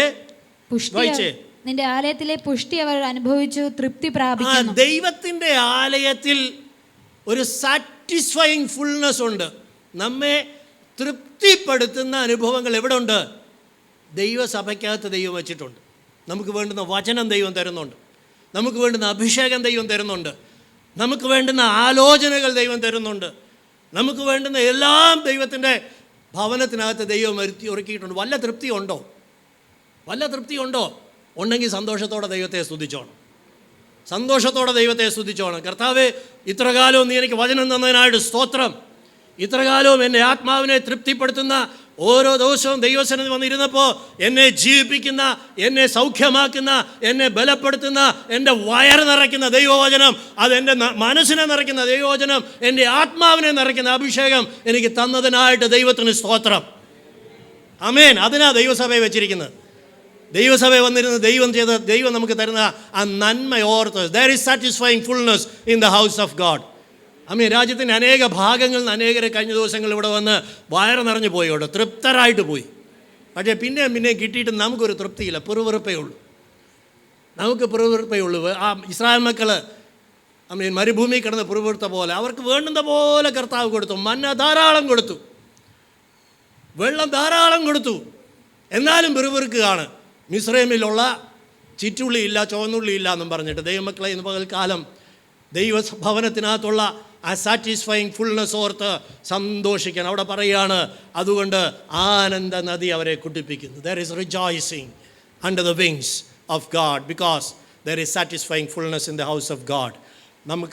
നമ്മെ തൃപ്തിപ്പെടുത്തുന്ന ഒരു നിറവ് ദൈവത്തിൻ്റെ ഭവനത്തിനകത്തുണ്ട്. മാത്രമല്ല 91-ാം സങ്കീർത്തനം 4-ാം വാക്യം, അപ്പോൾ അവൻ സഹായമായി തീർന്നു, അതുകൊണ്ട് സന്തോഷിക്കാൻ വകയുണ്ട്. അവൻ്റെ ദയ വിലയേറിയതാണ്, അതുകൊണ്ട് സന്തോഷിക്കാൻ വകയുണ്ട്. അവൻ്റെ ആലയത്തിൽ തൃപ്തിപ്പെടുത്തുന്ന പുഷ്ടിയുണ്ട്, സാറ്റിസ്ഫൈങ് ഫുൾനെസ് ഉണ്ട്, അതുകൊണ്ട് സന്തോഷിക്കാൻ വകയുണ്ട്. 91-4 അവിടെ ഒരു കാര്യം കൂടെ പറയുന്നുണ്ട്, നിന്റെ വിശ്വസ്തത, അവന്റെ വിശ്വസ്തത നിനക്ക് പരിചയം പലകയും. His faithfulness, because of his faithfulness. ദൈവത്തിൻ്റെ ദയയുണ്ട്, ദൈവത്തിൻ്റെ സഹായമുണ്ട്, ദൈവത്തിൻ്റെ തൃപ്തിപ്പെടുത്തുന്ന ഒരു അഭിഷേകവും വചനവുമുണ്ട്. മാത്രമല്ല മാറ്റം വരാത്ത ദൈവത്തിൻ്റെ വിശ്വസ്തതയുണ്ട്. നാം ഇന്ന് ഇങ്ങനെ പാർക്കുന്നത് നമ്മുടെ അവിശ്വസ്തത കണക്കിട്ടിരുന്നെങ്കിൽ നമുക്ക് അവൻ്റെ മുമ്പാകെ നിൽക്കാൻ കഴിയുകയില്ലായിരുന്നു. പക്ഷേ അവൻ വിശ്വസ്തനായതുകൊണ്ട്, അവൻ വാക്കുമാറാത്തവനായതുകൊണ്ട് അവൻ നമ്മെ ഇങ്ങനെ നടത്തും. അതുകൊണ്ട് സന്തോഷിക്കാം. ദൈവം വിശ്വസ്തനാണ്, അതുകൊണ്ട് നമുക്ക് ദൈവത്തിൽ സന്തോഷിക്കാം. എത്ര പേർക്ക് ഇന്ന് സന്തോഷിക്കാൻ വകയുണ്ട്? ഈ 4 കാര്യങ്ങളൊന്ന് ആലോചിച്ച് നോക്കി. അവൻ നമുക്ക് സഹായമായി തീർന്ന കാര്യങ്ങളൊന്ന് ആലോചിച്ച്, അവൻ്റെ വിലയേറിയ ദയ നമ്മളോട് കാണിച്ചതൊന്ന് ആലോചിച്ച്. അർഹിക്കാതെ കിട്ടുന്നതാണ് ആ ദയ, ആ കരുണ എന്ന് പറയുന്ന കാര്യം. ആ ദയയോർത്ത്, കരുണയോർത്ത് നമുക്ക് ദൈവത്തിന് സ്തോത്രം ചെയ്യാം, ആമേൻ. ഈ കരുണയും കൃപയും തമ്മിലൊരു ചെറിയ വ്യത്യാസമുണ്ട്. എന്താണെന്നറിയാമോ? ഈ കരുണയും കൃപയും തമ്മിലുള്ള വ്യത്യാസം, മേഴ്സി ആൻഡ് ഗ്രേസ്. കരുണ എന്ന് പറയുന്നത് നമ്മൾ അർഹിക്കുന്ന ശിക്ഷ നമുക്ക് തരാതിരിക്കുന്നതാണ്. കരുണ തോന്നി ഈ വധശിക്ഷയ്ക്കൊക്കെ വിധിക്കപ്പെട്ടവർ അവസാനം പ്രസിഡൻറ്റിനൊരു ദയാഹർജി, ഒരു മേഴ്സി പെറ്റീഷൻ അയക്കും. കരുണ തോന്നണം, ഞാൻ ശിക്ഷയ്ക്ക് യോഗ്യനാണ്, തൂക്കിക്കൊല്ലാൻ അർഹനാണ്, പക്ഷേ കരുണ തോന്നണം. അപ്പോൾ കരുണ കാണിച്ചാൽ ആ ശിക്ഷയിൽ നിന്ന് ഇളവ് ചെയ്യുന്നതിനാണ് കരുണ കാണിക്കുക എന്ന് പറഞ്ഞു. ദൈവത്തിൻ്റെ കരുണ പലപ്പോഴും ഇത് തമ്മിലുള്ള ഒരു വ്യത്യാസവും നമുക്ക് പിടികിട്ടിയിട്ടില്ല. അതാണ് നമ്മുടെ പ്രശ്നം. ദൈവത്തിൻ്റെ കരുണ എന്താ ചെയ്തത്? ഞാൻ അർഹിച്ച ശിക്ഷ എനിക്ക് തരാതെ എന്നെ അതിൽ നിന്ന് വിടുവിച്ചു. That is Mercy. പിന്നെ കൃപ എന്താ? അർഹിക്കാത്ത നന്മ എനിക്ക് തരുന്നതിനാണ് എന്ത് പറയുന്നത്? ആ നന്മ പ്രാപിക്കാൻ ഒരു അർഹത എനിക്കില്ല. അവൻ്റെ മകനെന്ന് വിളിക്കപ്പെടാൻ, അപ്പാ ഞാൻ സ്വർഗത്തോടും നിന്നോടും പാപം ചെയ്തിരിക്കുന്നു, ഇനി നിൻ്റെ മകനെന്ന് വിളിക്കപ്പെടാൻ എനിക്ക് യോഗ്യതയില്ല. അവനെ ആമേൻ ഏറ്റവും ശ്രേഷ്ഠതയോടുകൂടെ വിശേഷ വസ്ത്രം ധരിപ്പിച്ച് സ്വന്തം മകനായി സ്വീകരിക്കുന്നതിൻ്റെ പേരാണെന്ത്? Grace. So there is difference between mercy and grace. നാം ഇന്നിവിടെ ആയിരിക്കുന്നത് ദൈവം ഇത് രണ്ട് നമ്മളോട് കാണിച്ചു. നമുക്ക് അർഹിക്കേണ്ട അടി അവൻ നമുക്ക് തന്നില്ല.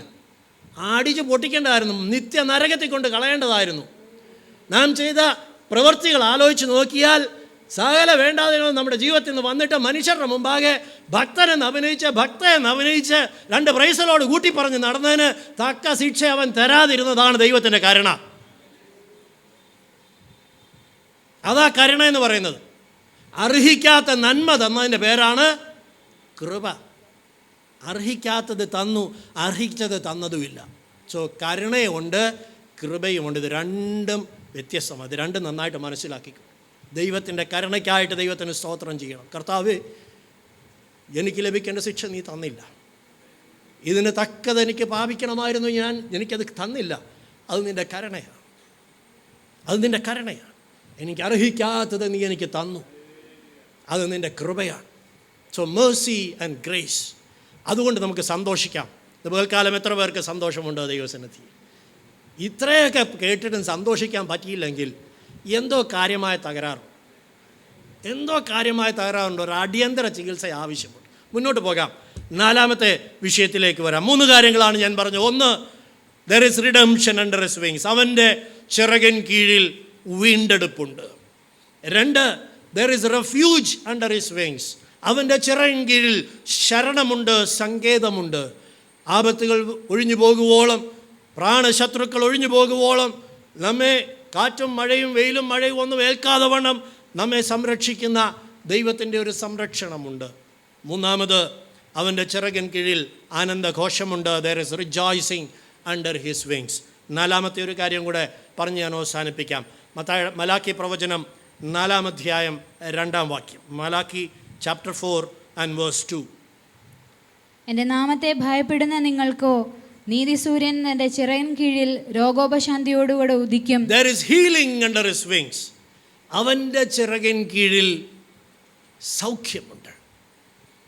അവൻ്റെ വിരിച്ച ചിറകിൻ കീഴിൽ ഒരു കോഴിക്കുഞ്ഞ് ഒരു മുട്ടയിൽ നിന്ന് വിരിഞ്ഞു കഴിഞ്ഞാൽ ആ ചിറകിൻ്റെ കീഴിലാണ് അത് ജീവൻ പ്രാപിച്ച് ബലം പ്രാപിച്ച് ആ ആരോഗ്യം പ്രാപിച്ച് ഇരിക്കുന്നത്. കാരണം ആ വാംതുണ്ടല്ലോ, ആ ചിറകിൻ കീഴിലുള്ള ആ ചെറു ചൂട് അതിനെ ജീവിപ്പിക്കുന്നതാണ്.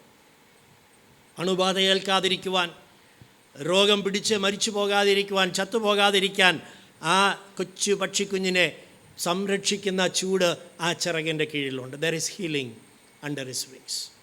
അതിനെ ഓരോ ദിവസവും ആ ചൂടിൻ്റെ കീഴിൽ, ആ ചെറു ചൂടിനകത്ത് ആ തള്ളക്കോഴി അടക്കി നിർത്തുന്നത്, രാത്രിയാകുമ്പോൾ ആ ചിറക് വിരിച്ച് അതിനെ സംരക്ഷിക്കുന്നത്, അതിനകത്തൊരു സൗഖ്യമുണ്ട്. There is healing under his wings. യെശയ്യാ പ്രവചനം 53-ാം അധ്യായം. കാൽവരി ക്രൂശിൽ അവൻ നിൻ്റെ ചിറക് വിരിച്ചപ്പോൾ അതിൻ്റെ അകത്ത് ഈ സൗഖ്യവും അവൻ ഉൾപ്പെടുത്തിയിട്ടുണ്ട്. 53-ാം അധ്യായത്തിൻ്റെ 5-ാം വാക്യം. Isaiah chapter 53 and verse 5. എന്നാൽ അവൻ നമ്മുടെ അതിക്രമങ്ങൾ നിമിത്തം മുറിവേറ്റും, അവൻ നമ്മുടെ അതിക്രമങ്ങൾ നിമിത്തം മുറിവേറ്റും, നമ്മുടെ അകൃത്യങ്ങൾ നിമിത്തം നമ്മുടെ അകൃത്യ നിമിത്തം തകർന്നു വിരിക്കുന്നു. നമ്മുടെ സമാധാനത്തിനായുള്ള ശിക്ഷ അവന്റെ മേലായി, അവന്റെ അടിപ്പിണരുകളാൽ നമുക്ക് സൗഖ്യം വന്നു. നമുക്ക് സൗഖ്യം വന്നു. അടി കൊണ്ടതവൻ, മുറിവേറ്റതവൻ, തകർന്നതവൻ. 3 വാക്കുകൾ ശ്രദ്ധിക്കണം. അതിക്രമങ്ങൾ നിമിത്തം മുറിവേറ്റ്, അകൃത്യങ്ങൾ നിമിത്തം തകർന്ന്, അവൻ അടി കൊണ്ട് അടിപ്പിണരുകൾ. അവൻ്റെ ശരീരം മുറിഞ്ഞു, രക്തം ഒഴുകി, അവൻ്റെ മുതുക ഉഴവുചാല് പോലെ കീറി. And by his stripes we were healed. നമുക്ക് സൗഖ്യമുണ്ട്. അവൻ്റെ ചിറകിൻ കീഴിൽ അടുത്തു വരുന്നവർക്ക് സൗഖ്യമുണ്ട്. ഈ കാര്യം പത്രോസ് എഴുതുമ്പോൾ 1 പത്രോസ് 2-ാം അധ്യായം 24-ാം വാക്യം. 1 Peter chapter 2 and verse 24.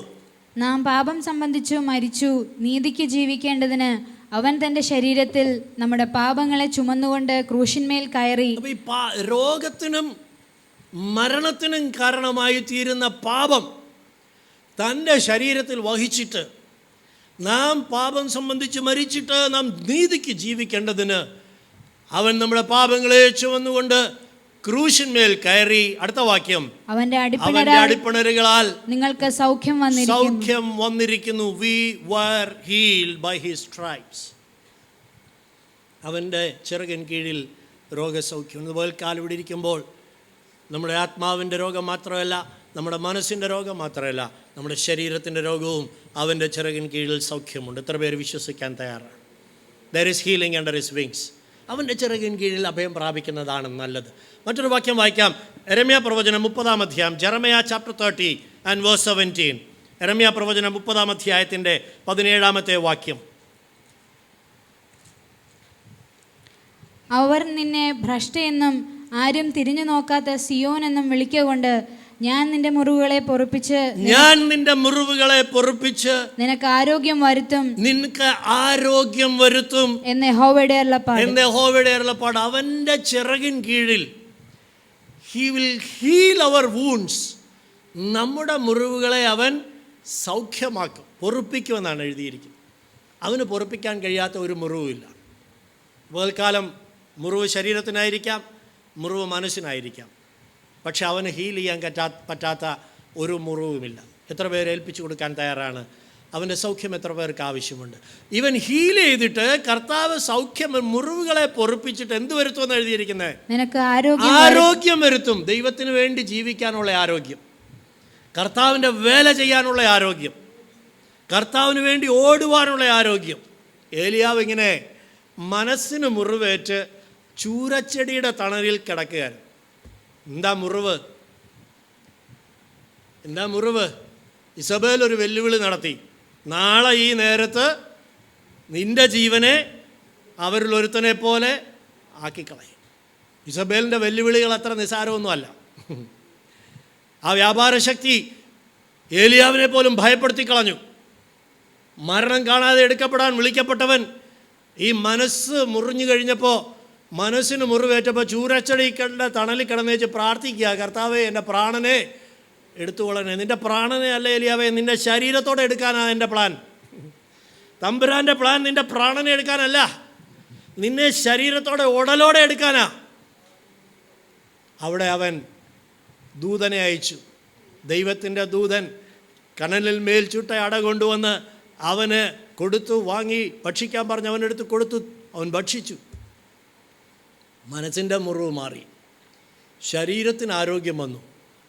അപ്പോൾ ഒരു കാര്യം പറഞ്ഞു, ഓടിക്കോളാൻ പറഞ്ഞു. എവിടോട്ടാ?